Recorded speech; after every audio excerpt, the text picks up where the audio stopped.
Here. I try to fill her shoes. Yep, so the Imitation of Christ, chapter 45. And Audrey's going to read the rest of the book. On not being too credulous, knowing how easily we offend in speech. Disciple, help me, O Lord, in my troubles, for any human assistance is worthless.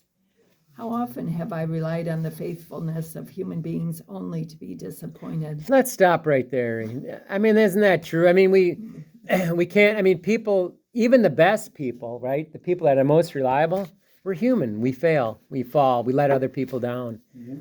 And it's just, that's just reality. And so it's not, beating up on people that but it's just, they're not like God. God is never, ever going to, he said, I will be with you till the end of time. Yes, how often have I found loyalty where I least expected it? How foolish, therefore, to put our complete hope in human beings, for it is only in you, dear Lord, that the righteous may trust without fear of betrayal. You, O Lord, are greatly to be blessed in all things that befall us. How weak and unstable we are, and how easily and quickly we are deceived and changed. Who is there who can behave so carefully and prudently in all things as not to be sometimes mistaken or perplexed? Certainly very few.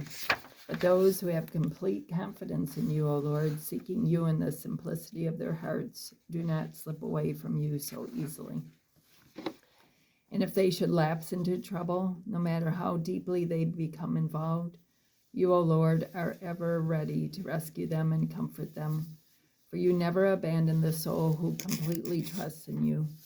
It is rare indeed that one finds a friend so faithful as to stick with us through thick and thin. You, O Lord, are most faithful in all things, and there is none other but you.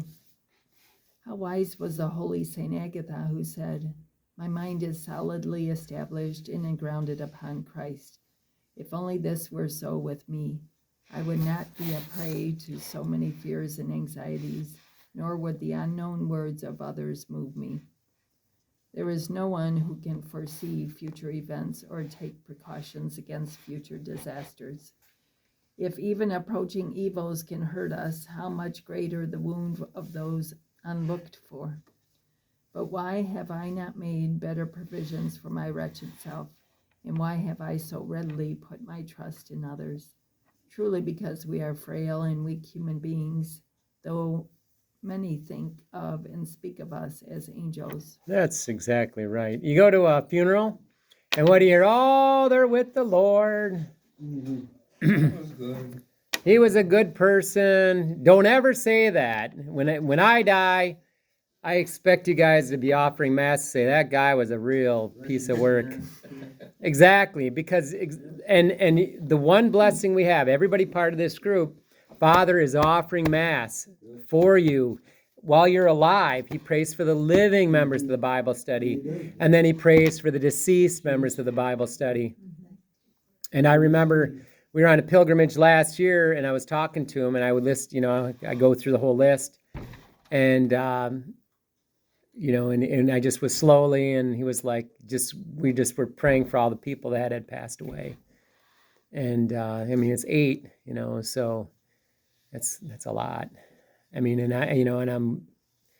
don't know about, so Carol was part of too, and hopefully she lives a long time, but we have, people get old and we die, and that's, we want them in heaven, right? So we want to pray for them. And we pray for them because that's what we're called to do. That's what the Bible teaches us also. In whom can I believe, O Lord, except in you? For you alone are the truth, who can neither deceive nor be deceived. On the other hand, all people are liars, weak, unstable, and subject to fail, especially in speech, so that even what seems to be true, we should not be too ready to believe. You wisely have warned us to be on our guard against human beings, that often one's enemies will be members of their own household. And that we are to be wary if anyone should tell us, look, Here is the Messiah, or there he is. This I have learned at great expense, and I hope it will make me more cautious in the future. And so this is the gospel reading where it says that he's a sword. Jesus said, don't think that I've come to bring peace. And so in a household, it might be 3 against 2, It was just in the yeah. And so we just heard that, and that's kind of where he's taken that. And so we have to have, and so again, this book really emphasizes we have to put our trust in God, right? Because we can trust in God because he is all good and all perfect. But in human beings, there is no perfect or all good or all perfect, so don't put your trust in human beings. Don't put your trust in politicians either. That's not, they're all failed human beings. And so, yeah.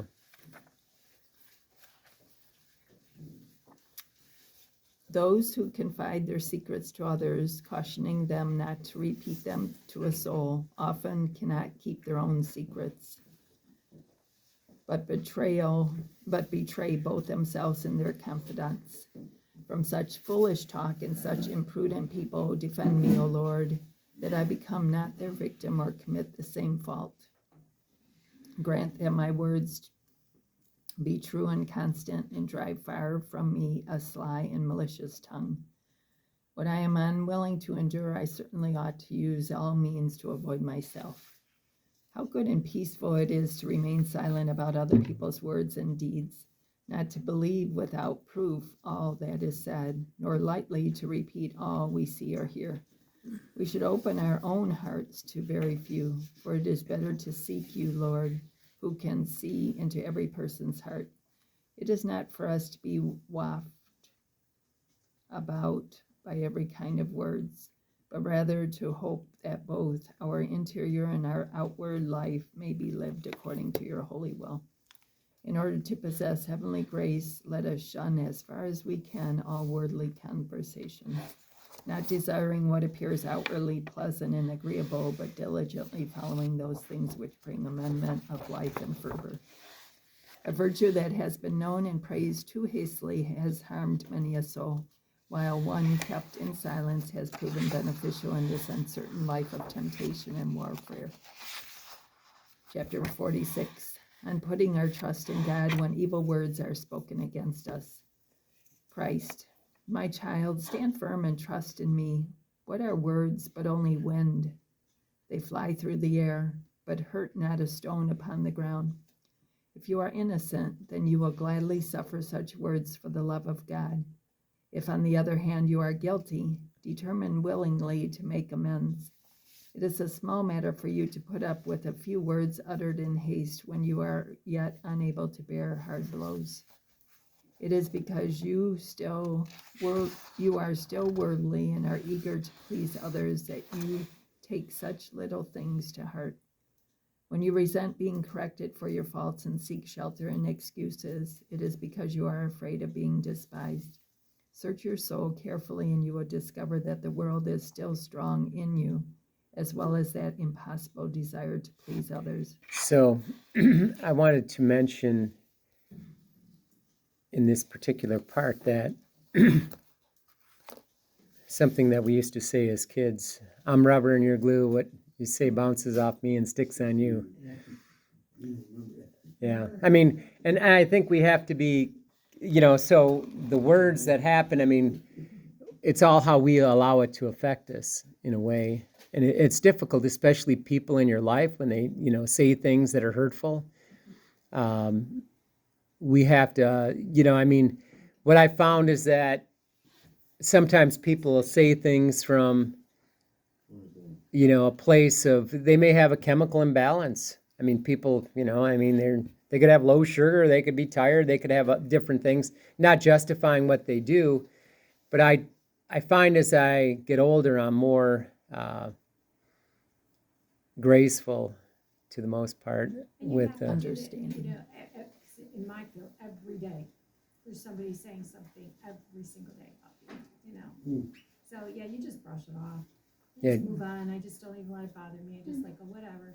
Yeah, thick skin is what, I mean, and when you come from a big family, we have a family of 9, Yeah, like you get used to having, it's like, Yeah. it's constant. Yeah. So, yeah, and then people that aren't used to it, they get really, and then when they're in that kind of environment, boy, they're tore up.